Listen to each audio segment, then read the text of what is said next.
como que acabou a academia platônica de Atenas, né? De Platão. Quando eu estudei isso aí eu fiquei assim, rapaz, agora faz sentido, porque que Aristóteles desapareceu. Por que Aristóteles desapareceu da gente, do Ocidente, por tanto tempo? Porque quando o Aristóteles,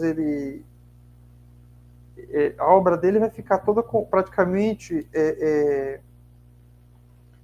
vai ser guardada pelos acadêmicos de Atenas, a obra de Aristóteles. Pesquisas investigativas, a fuga dos acadêmicos de Atenas para a Pérsia. Eles vão para a Pérsia. Que é na Pérsia que vai florescer a filosofia aristotélica. Que vai sair os grandes gênios do aristotelismo medieval, árabe, no caso da língua árabe, né, que é o Islã, mas persas, Avicena, com a ciência, Averroes, né? Avicena e Averroes, os dois grandes gênios, né? E tem outros também, tem um outro, que é o nome Ibn Khaldun, tem o Ibn Rushd, que é um gênio acho que é Rushd, que Ei, é um posta a sufi. referência desses caras aí no grupo, cara, pelo amor de Deus. É difícil, porque é difícil mandar essa referência desses caras. Mas eu O vou Rafa, ver. vai. Então, tem mais. Começa com. Primeiro eu vou começar com. É porque eu anotei. A nota é bem pequena, sabe? Mas eu vou tentar explicar. A Academia de Atenas, fundada por Platão, vai ter uma sucessão de discípulos que serão os sucessores de Platão. Platão era um fundador e tinha seus discípulos, seus sucessores, melhor dizendo. Então a Academia de Atenas continuou funcionando quase que na perfeita ordem, muito depois da morte de Platão. A gente tem a impressão que, porque a gente estuda muito rapidamente, né, que a Academia de Platão acabou com Platão. Mas não, ela ficou séculos ainda funcionando em Atenas, usando a filosofia de Platão como a coluna mestra, né? Claro, como se fosse as obras de Platão, como se fosse quase uma Bíblia deles, né? Como a fonte, o manancial ali da sabedoria, mas dialogando com outras filosofias, porque aí o tempo passou, né? Atenas cai, Platão quarto, um pouco mais ou menos ali, deixa eu ver se eu lembro. Agora eu não vou lembrar a data exata, mas é ali no período da Guerra do Peloponeso. Mas eu acho que antes. Na era de Péricles, tal, a democracia ateniense está florescendo, Atenas cai depois da Guerra do Peloponeso, Esparta destrói o exército ateniense, consegue vencer Atenas. E existe uma decadência ateniense, que era a maior potência naval ali, do Mar Egeu. Os espartanos também entram em decadência, eles mesmos vão cair depois, na corrupção que eles vão cair. E aí a Magna Grécia cai em decadência, isso quinto século, né? Para o quarto século.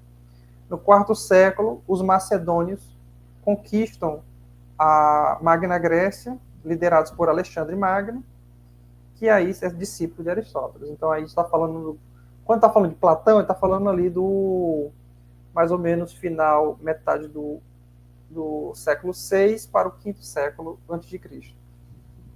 Então a gente está falando dessa época aí. Depois vai ter a ocupação macedônica da Grécia, depois a ocupação romana da Grécia, né? Depois Júlio César, depois vai conquistada por Augusto, Otaviano Augusto. Quem conquista a Grécia? Acho que é César ou é Pompeu, não lembro. Conquista a Grécia, Pompeu é a Palestina, eu acho. Aí tem depois a conquista dos romanos, tal. Depois do Império Romano todinho, a academia continuou funcionando durante todo o Império Romano. Até a decadência da Roma, a queda de Roma ocidental, tá? O Império Romano Ocidental, que ele vai ser dividido em dois. A parte oriental, Atenas fica na parte oriental, que vai ficar sob domínio bizantino, o Império Bizantino. Isso a gente está falando já do quinto, sexto século depois de Cristo. Então, note-se, a gente está falando do quinto, quarto século antes de Cristo, agora já está no quinto e sexto século antes de Cristo, depois de Cristo. Entendeu? Olha aí a distância, né? E 1.200 depois, anos. nessa margem aí, né? Mais ou menos. E aí, em 529 depois de Cristo, o Justiniano Magno, né? Justiniano I, o imperador bizantino, vai ordenar o fechamento da tradicional Academia Platônica de Atenas. Ele manda fechar um decreto, vai ser coagido ali, não foi a vontade dele, livre e espontânea vontade, vai ter uma coação dos bispos de Constantinopla e dos gregos para fechar a Academia de Atenas, porque ele já estava meio que cristianizado todo o lado bizantino do Império Romano, e meio que essa academia era um empecilho e um problema para os cristãos ali ortodoxos orientais. E por conveniência do Justiniano, eles tinham um problema também nessa época já com desavenças com a filosofia, estava crescendo na corte de Justiniano e da Igreja Oriental uma aversão à filosofia. Interessante, né?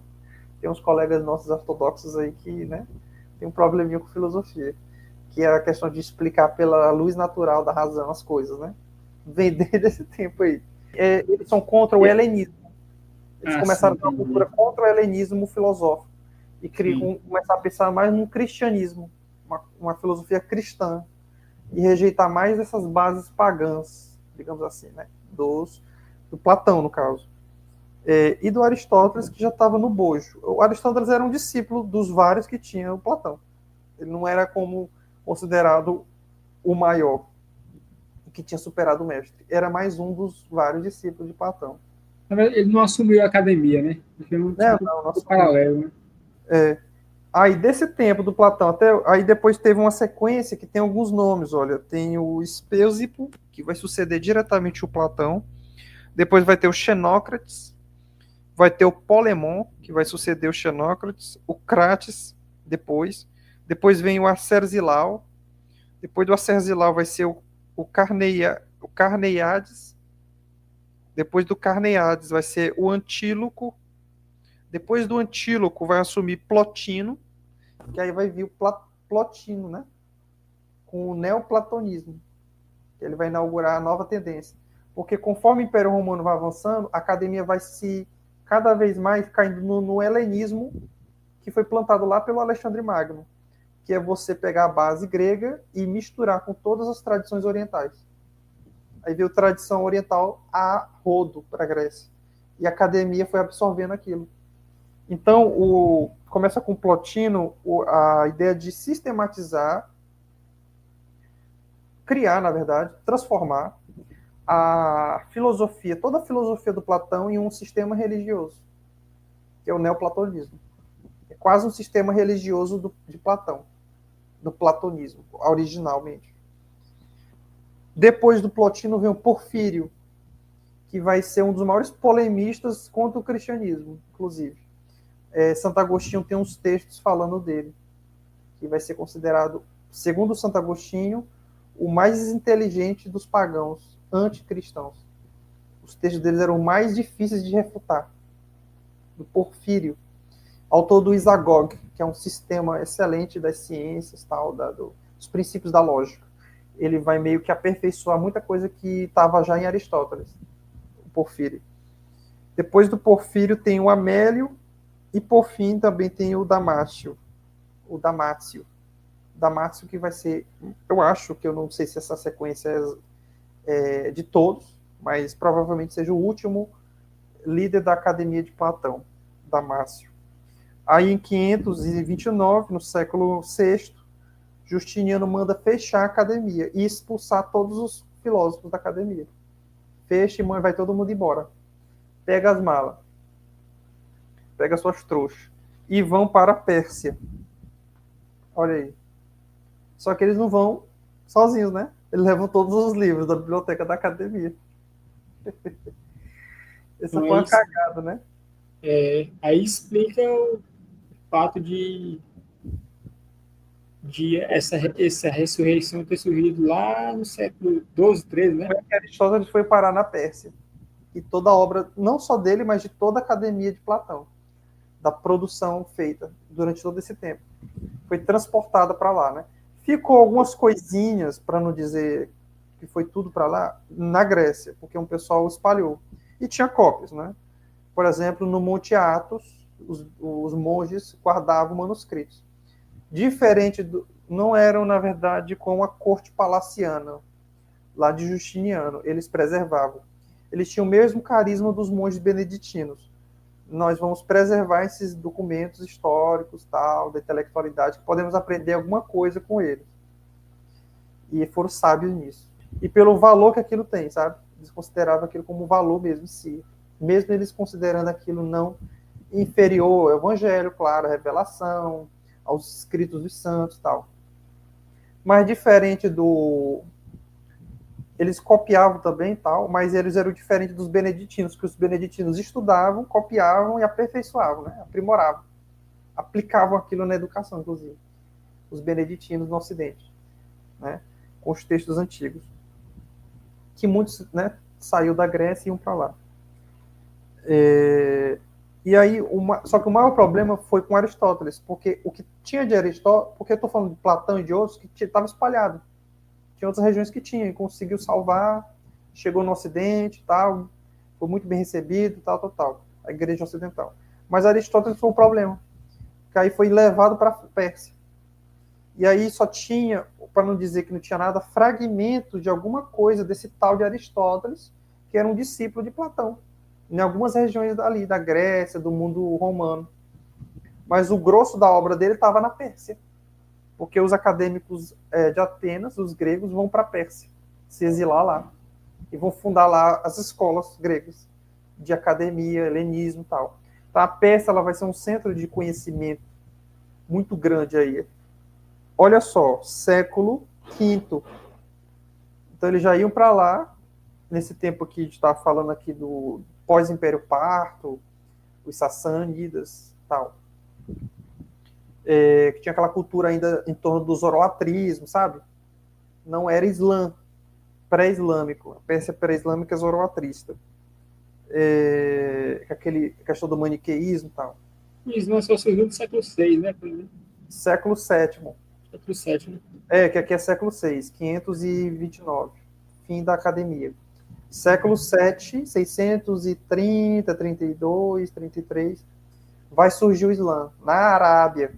Depois vai se espalhar ao longo de todo o século VII até a Pérsia, e aí chega lá o Islã, e aí vai meio que... Então, Aristóteles chegou na Pérsia antes do Islã. Tá, antes do Islã, exatamente. Estava lá já. Mais ou menos meio século antes do surgimento do Islã, estava lá. É um meio século mais, um pouco mais. E aí vai chegar o Islã e vai começar a usar essas obras, porque o Islã ele vai ser ramificado. O Islã arábico, mais ortodoxo do califado ali, eles vão ficar muito mais centrados, sunitas principalmente, na obra corânica e nas sunas, né? Mas pegados à letra, a letra sagrada. Os persas, eles são mais xiitas, porque vai ter aquela divisão depois de Ali, e vai criar o xiismo, os seguidores de Ali, né? Então, os irmãos, os seguidores de Ali. E aí, na Pérsia, vai ser o grande centro do xiismo, que é esse ramo, né?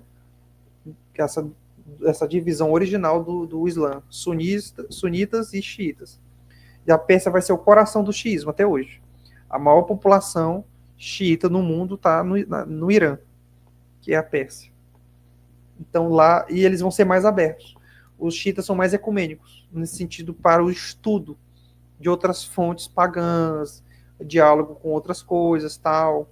Vai inclusive vai lá na Pérsia que vai florescer o sufismo, que é o esoterismo islâmico, vai florescer muito com esse esqueci agora o nome dele, cara. Eu acho que é o Ibn Rushd, mas eu não sei exatamente se é ele, esse nome.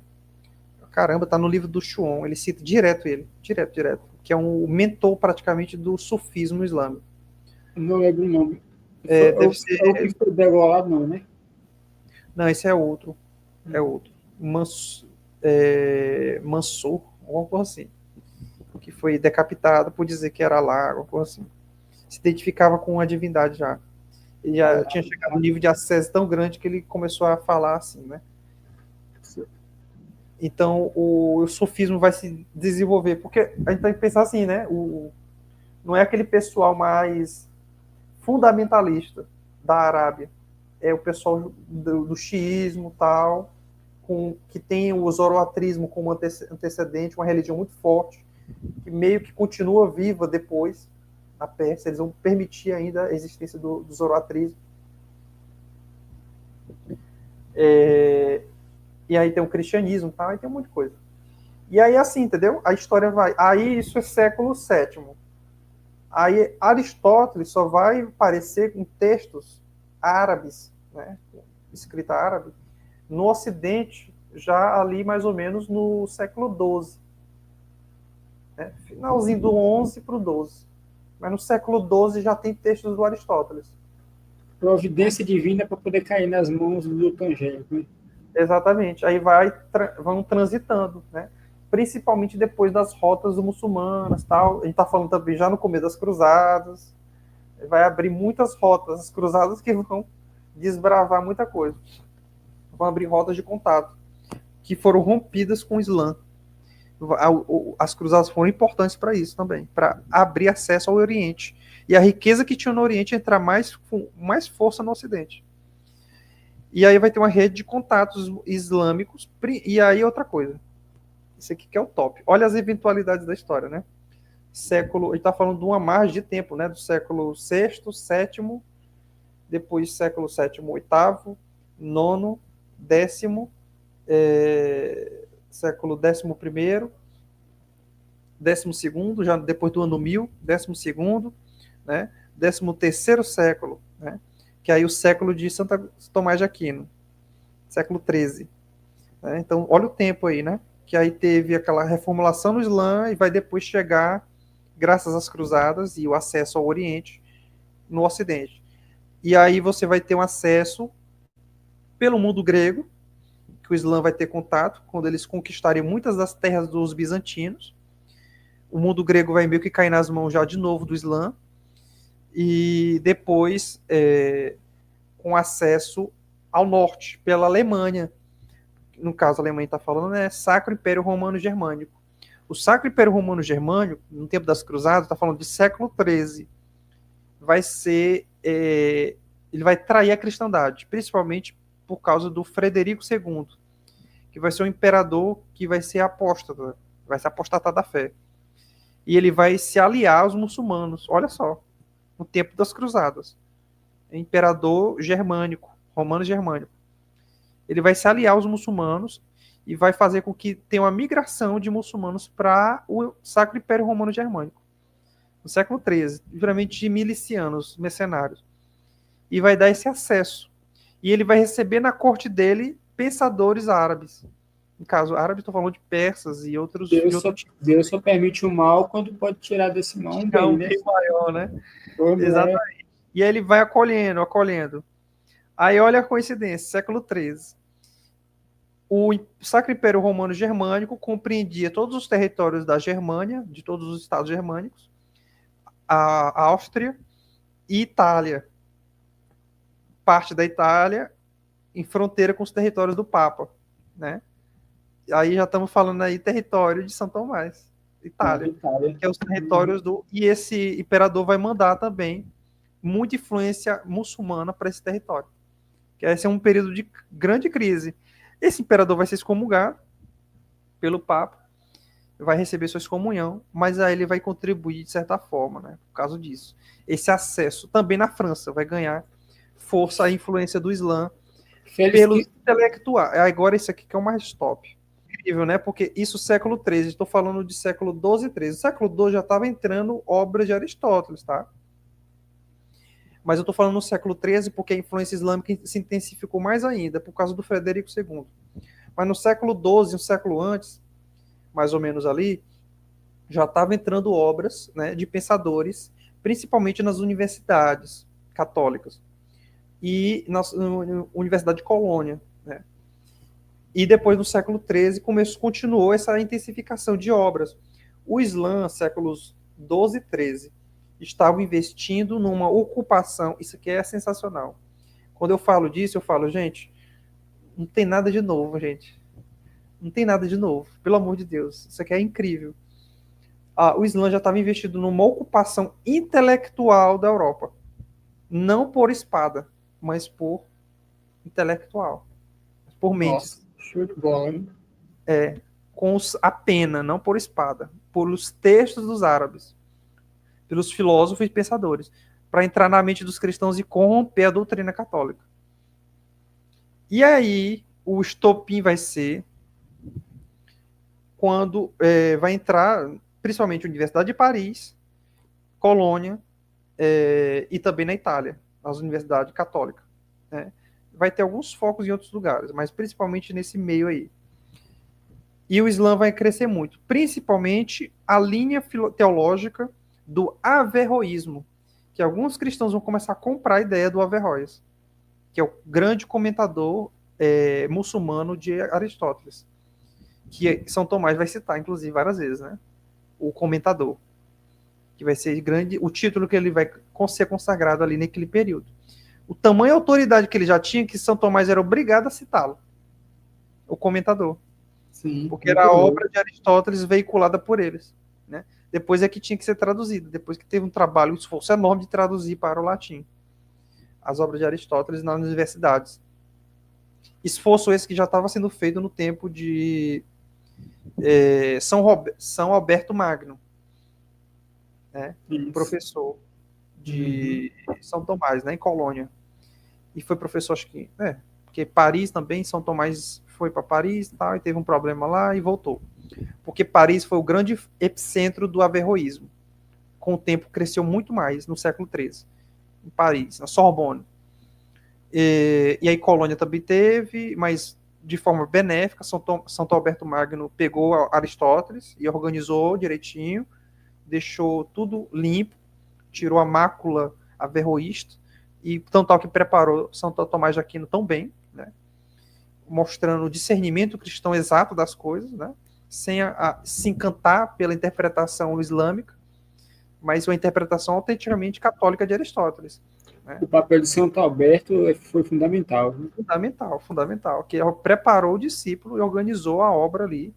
E já tem os comentários dele, claro, as obras de Aristóteles, Santo Alberto Magno, e de outros grandes nomes, como Guilherme de Montbert, que é outro compilador das obras de Aristóteles, e tem um outro agora, Alexandre de Arles, que é um franciscano também da Universidade de Colônia. Junto com ele, organizaram muita coisa. Antes de... Porque assim, né? É nos ombros de gigantes. Então, São Tomás... Eu ia falar justamente essa frase. Ele já tinha, né, um pessoal antes dele que é organizando, preparando o terreno, compilando as obras, organizando, comentando, e ainda mais quando veio as sentenças de Pedro Pedro Lombardo, né, no caso. Errei o nome. Pedro Lombardo. Você pensa que São Tomás de Aquino está boiando, né? Um gênio boiando no ar. Do nada o cara teve, né? Tem um alicerce ali. Tem um alicerce. E aí eu tô falando da história todinha, né? Lá... Continua que tá interessante. Platão da academia, e depois fechou, Aristóteles vai para a Pérsia, volta, entra na Grécia de novo, introduzido, tal, e o Islã que vai levar. Só que o Islã vai levar Aristóteles embebido pela interpretação islâmica, pelo averroísmo, que tinha resquício, sabe do quê? Do monismo que eu estava falando antes. Por conta de uma das teses do Averroes vai ser do intelecto, como é?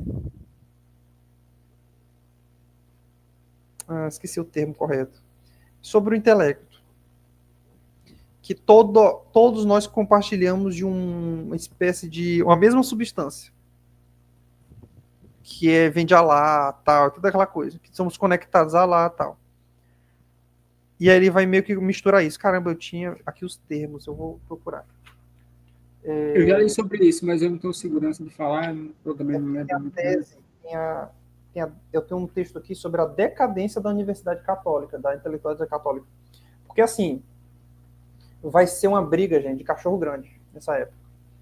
Porque vai ter, de um lado, os averroístas, muçulmanos que vão infectar os católicos e muitos católicos que vão comprar o lado averroísta. Tão tal que o estopim vai ser quando vai ser inaugurada a cátedra averroísta em Paris. Então vai ser uma cátedra para ensinar Aristóteles baseada em Averroes. Uma visão muçulmana no coração ali da cristandade. Está falando de século XIII. Minha gente, século XIII, século das reformas medicantes, século de São Francisco, São Domingos, século de São Tomás, de São Boaventura, de gigantes. Então a briga era grande. E os muçulmanos ali, ó, só de um lado, guerra, né? Claro, no Oriente pegando fogo. Mas né, dentro da Europa eles estavam atuando. Principalmente por causa da ajuda do infeliz do Frederico II, que abriu muito, muito acesso aos muçulmanos no Ocidente. Porque o Sacro Império Romano Germânico era uma teia de estados, né? Era um conglomerado. Então deu muita vazão à entrada dos muçulmanos. E os textos deles infectaram por meio do fluxo de livros, né? Pela França, pela Itália e também até na Espanha. Porque aí já tem outra coisa que aí é mais complicado explicar. A Espanha é um abacaxi. Porque aí mexe com os judeus, o cabalismo. Eu quero pegar bem a parte da decadência da universidade, que é falar do averroísmo. É um estudo de um católico, cara, o Galois Manzar. Como é que eu estava dizendo? Teve toda essa infecção do averroísmo. Aí vai chegar um ponto que eu acho fenomenal. São Tomás vai trabalhar a questão dos comentários a Aristóteles, né? Porque tem as sentenças de Pedro Abelardo, São Tomás vai fazer o comentário às sentenças de Pedro Abelardo, e depois vai trabalhar algumas noções de Aristóteles. Tem um ente essência, né? Que ele vai trabalhar na juventude. Depois, na maturidade, ele vai desenvolver a Suma Teológica. A Suma Teológica já é no final da vida, né? No caso, na última parte da vida, que ele vai trabalhar a Suma Teológica, ou Suma de Teologia. E antes ele trabalha esses textos menores, comentários a Aristóteles, a física de Aristóteles, a metafísica e outras áreas. Ente Essência, são obras da juventude que ele está ali desenvolvendo já toda a filosofia e a teologia, né, que ele vai depois desenvolver na Suma. Só que aí, no meio da carreira dele ali, ele vai ter um embate com os acadêmicos de Paris. E principalmente o maior porta-voz da época do averroísmo, que vai ser o Sigério de Brabante. Né? O Sigério de Brabante, ele vai ser o porta-voz ali do averroísmo, vai defender o averroísmo, vai ter outros nomes que vão condenar São Tomás, né? Censurar ele, dizendo que ele não está entendendo nada, não sei o quê, que quem sabia de Aristóteles era Averroes, e não era ele. Entendeu? Que ele era só um frade, tal, aquela questão das ordens, porque os acadêmicos de ordens superiores consideravam os mendicantes de ordens inferiores. Então, franciscanos e dominicanos eram considerados de baixa categoria para eles. Eles achavam que eles eram o auge, os top, né? Então, vai ter todo esse problema aí, né? De credibilidade. São Tomás não vai ser bem querido na universidade, principalmente de Paris. E aí ele vai perder credibilidade. Caramba, eu perdi o texto. Mas é porque eu acho que é outro texto, sabe? Não é exatamente esse. Mas eu vou usar o que tem aqui. Só para me pescar aqui uns nomes. Porque tem os conceitos do Averroes que vai ser atacado diretamente pelo São Tomás na Suma contra os Gentios. Que é um texto que ele vai escrever principalmente para atacar o Sigério de Brabante, que era o maior divulgador de Averroes. Né? Então, a interpretação que ele fazia de Aristóteles, que estava errada, e São Tomás vai mostrar a versão verdadeira. E aí ele vai escrever a Suma contra os Gentios. Né? E Gentios ele vai chamar todos aqueles ali que interpretam ali o Aristóteles, a visão não cristã, no caso, né? Que compartilham os infiéis, os não cristãos, que não compartilham da cosmovisão e da interpretação autêntica da realidade, baseado em Aristóteles, como ele deve ser entendido, né? Sem alguma intervenção. Porque, assim, o São Tomás, ele vai utilizar os comentários de Averroes, mas ele não vai ser desonesto. Onde ele acerta, ele diz, tá certo, vamos utilizar isso. Ele utiliza outros comentaristas, até judeus. Por exemplo, como é o nome dele? É o Israeli, algo assim. É um comentarista judeu. Ele vai utilizar também. Maimônides, outro nome da Península Ibérica, que é o comentarista de Aristóteles. Então ele vai utilizar alguns nomes, mas ele não vai dizer, claro que está tudo certo. Ele não vai tomar partido dele, né? Como fazia o Sigério de Brabante, que comungava dos erros de Averroes. E São Tomás diz, não, calma aí, ele é um comentarista, vamos utilizá-lo. Mas não quer dizer que ele está certo em tudo. Ele é um muçulmano, ele tem uma visão errada da realidade, porque ele não é cristão. Né? Ele é um muçulmano, um herege ou pagão, no final das contas. Então, ele não está entendendo exatamente as coisas, como elas devem ser. Porque, tipo assim, Aristóteles é um espelho da realidade. Entendeu? Então, a gente está usando um espelho translúcido, que transmite a realidade. Então, se vê um cara com um comentário distorcido, é porque está distorcendo mesmo. Tipo assim, o Aristóteles é tão claro, tão evidente, que quando tem um erro, você vê claramente que é um erro. O cara está cometendo um erro. Porque Aristóteles é tudo menos inexato. O cara era um cientista. Era tudo muito metódico dele, né? Ele era um sistematizador de uma filosofia que Platão não tinha exatamente o sistema, né? Platão era mais amplo, né? A abordagem dele era mais ampla. Então, o problema maior, o debate grandão mesmo do século XIII é esse: averroísmo e o tomismo que estava se formando na cabeça genial de São Tomás, né? Amparado por todos aqueles que vieram antes. Porque, tipo assim, o averroísmo estava crescendo, ganhando força, e os cristãos não sabiam o que fazer.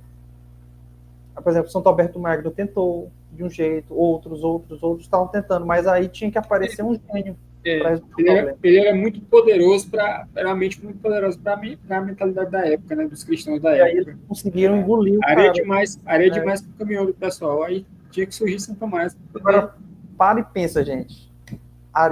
Pegando aqui a fala do Talas, areia demais para o século XIII. O auge da cristandade medieval. Imagina aí. E aí o pessoal que veio depois, ninguém entendeu ele. São Tomás. Passou um tempo ele sendo ignorado. Depois vem um cara querendo comentar, tal, tentando ressuscitar. São Tomás só vai virar doutor comum tempos depois. Ele vai ser usado como base ali no século XVI, século XV, XVI, ele vai ser como base, mas só vai ser declarado autenticamente, com todos os nomes, doutor comum da igreja no século XIX, com Pio IX e Leão XIII. Quer dizer, esse aqui é o doutor comum da igreja. Todo mundo tem que seguir ele. Se não seguir, não é católico. Apostólico romano. Então, olha aí o tempo. Entendeu? Então, teve um problemão. São Tomás não foi aceito assim de cara, né? Eu acho que eles padeceram da mesma má sorte do Aristóteles, né? Passou um tempo desaparecido. Sim. A sina dos gênios. É a sina dos gênios. Como é que pode os gregos ali... Cara, esse cara aí é muito... Teve uma crítica do... Acho que era dos neoplatônicos, do Aristóteles, algum pessoal assim, dizendo, Aristóteles é um materialista.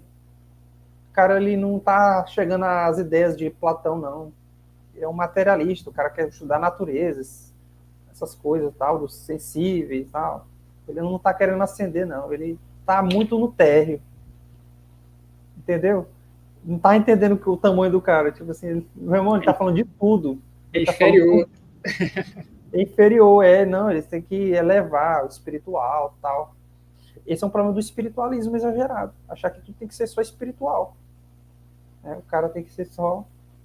Daí surge o gnosticismo, o catarismo, né? E isso, aqui são os foge da realidade e vai para abstração. Abstração e cai no misticismo, no misticismo religioso, que acha que é tudo só mística, né? Mística, minha gente, é o auge da santidade, que a gente até falou numa live aqui, né?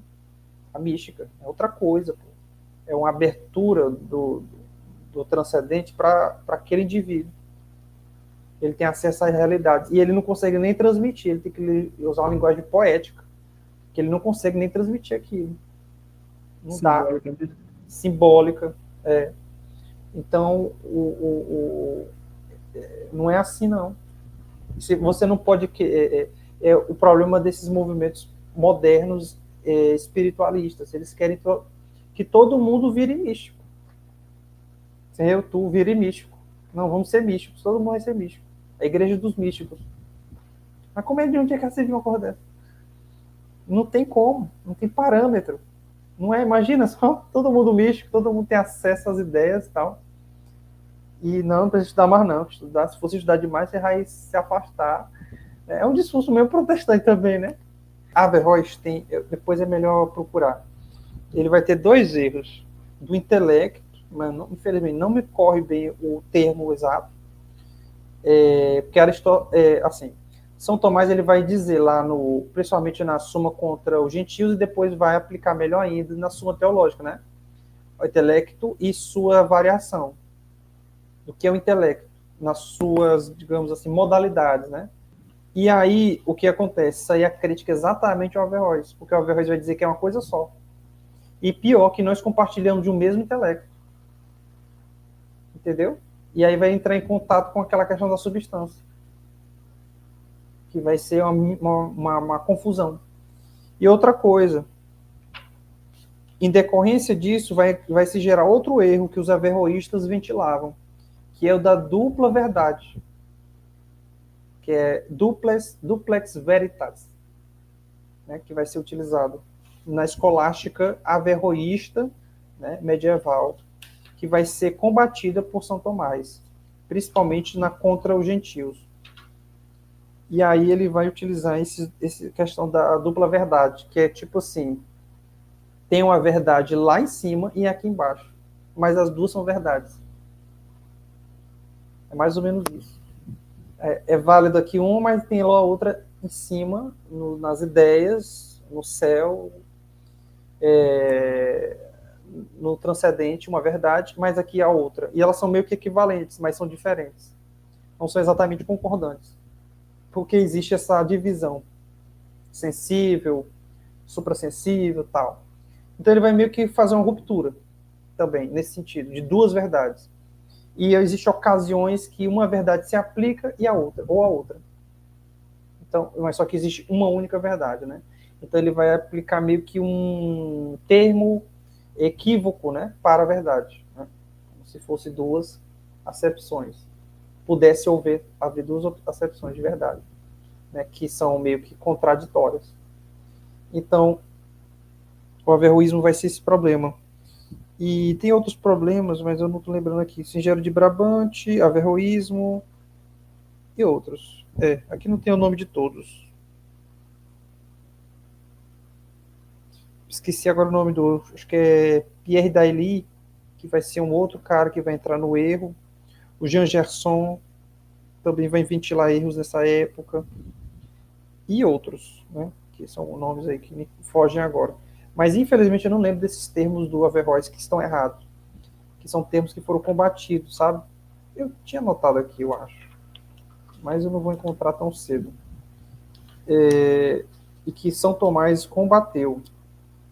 E para fechar a história, né? São Tomás eleva aos píncaros, né, a filosofia de Aristóteles, coisa que já estava sendo construída, né, por outros grandes comentadores e compiladores da obra, né, Santo Alberto Magno, Guilherme de Montbert, Alexandre Arles, né, Pedro Lombardo e outros, né, que estavam organizando já esse sistema, né, até lá com Boécio, tá? Tem gente que já pega lá Boécio também, século, pior que eu não lembro mais. Eu acho que é o século VI, VII, não lembro mais que século é Boécio. Mas é no sexto, talvez sexto século. Ver se eu lembro. Ou é depois, não lembro mais. Eu sabia a data agora, o século dele. Boécio, e aí Boécio já tinha uma coisa de Aristóteles, que ele já tinha preservado, que era grego, que ele tinha preservado ainda, grego de tradição de escrita latina, né? Mas depois, aqui na Idade Média, vai ter esse confronto, né? Entre Averroes e São Tomás de Aquino. São Tomás vai ganhar, claro, no campo intelectual, mas não vai ter a mesma evidência do que Averroes. Averroes vai continuar com fama e vai se espalhar os seus erros na Europa.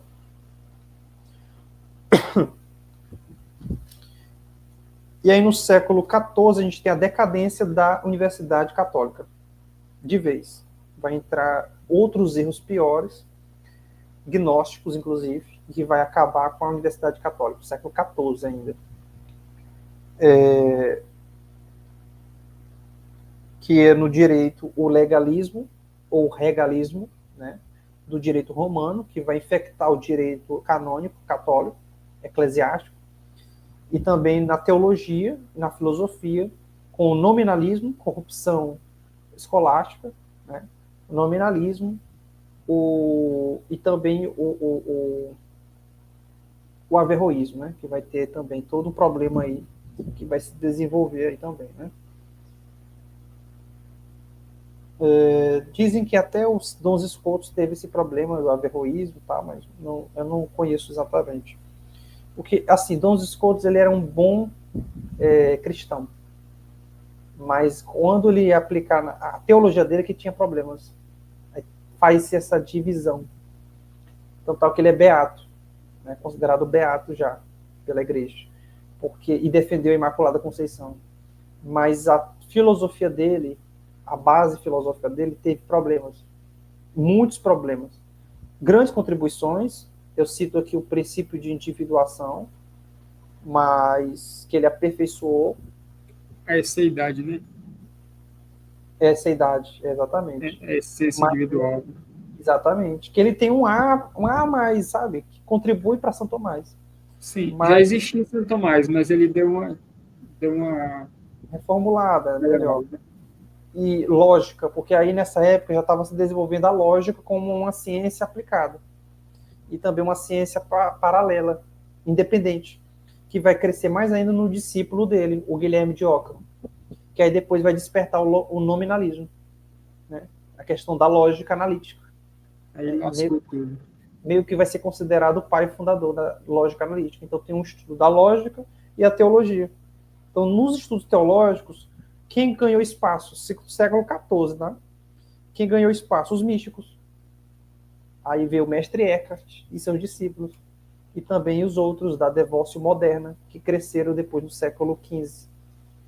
E que são as raízes do protestantismo. Só ladeira abaixo. Daquela nossa live, né? Que eu falei das raízes do protestantismo. São a decadência intelectual dos que vem desde o século XIV e vai derrocar no século XV com as novas manifestações religiosas, heréticas e heterodoxas. Porque tinha alguma coisa ali que tinha de bom. Por exemplo, na devócio moderna, você vai ter alguma coisa de bom, por exemplo, o Tomás de Kempis, que vai escrever o Imitação de Cristo, e vai também ter problemas com, por exemplo, com o Eric Zuso e o Johannes Tauler, que são discípulos do gnóstico mestre Eckhart, que vai infectar o movimento com ideias gnósticas. E aí vai ter um problema do misticismo espiritualista, exagerado, né? Que tudo se explica só pela mística. E que vai ser chamada ciência dos beatos. E a outra ciência dos filósofos, que são os lógicos, que estudam a lógica, os nomes, os termos, né? E a questão da linguagem. Pronto, tá aí feita a ciência moderna, a filosofia moderna e o protestantismo. O palco está pronto. Decadência da Idade Média. Aí estamos aqui hoje, né? A situação, como está hoje. E é mais ou menos eu dizendo que os muçulmanos foram meio que responsáveis por isso também. Por causa do averroísmo, que ganhou força dentro das universidades católicas, que era o centro de pensamento. E corrompeu. E corrompeu o resto. Porque todos os pensadores, os professores, os alunos, o povo, os padres, os sacerdotes, todo mundo se corrompe. Por sua vez, cai o castelo. Teve coisa boa e coisa ruim, né? Exatamente. E aí foi esse o problemão, sabe? Os erros entraram no mundo e ganharam força, cada vez mais, né? E o auge da cristandade, que foi aquela época, já estava em crise, mas era o auge ali. Quase a gente consegue corrigir o problema do cisma do Oriente também, com a ajuda de São Boaventura e São Tomás, que São Tomás não. É por isso que eu gosto de explicar que são as ironias de Deus. Como é que Deus permite o cara mais inteligente do século XIII morrer no meio do caminho do concílio? Diz assim, ó, morre bem aí. Você não vai para o concílio. Aí deixou o colega lá sozinho. Não deu conta, São Boaventura, de resolver os problemas. Então, assim, como é que pode, né? Então era para ser assim, sabe? Não era para se resolver daquele jeito.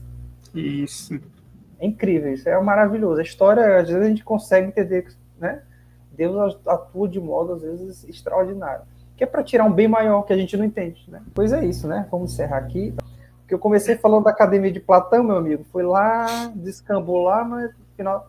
Porque a gente meio que falou todinha a história, né? A gente começou ali. O fechamento da Academia de Platão até a decadência medieval. Mais ou menos um panorama histórico aí, para mostrar para o pessoal que o negócio é muito maior do que se vê. A ponta do iceberg, minha gente, esconde muita coisa. O negócio é pesado.